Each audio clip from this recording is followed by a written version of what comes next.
Кой от изброените възрожденски дейци пръв изработва програма за решаване на българския политически въпрос? Евлоги Георгиев. Софроний Врачански. Георгие Мамарчев. Правилен отговор – Софроний Врачански. Кой български цар прекратява унията с Римската църква? Цар Калоян. Цар Борил. Цар Иван Асен II. Правилен отговор – цар Иван Асен II.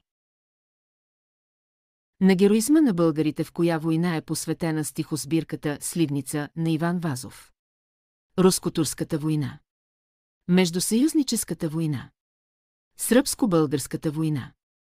Правилен отговор – Сръбско-българската война.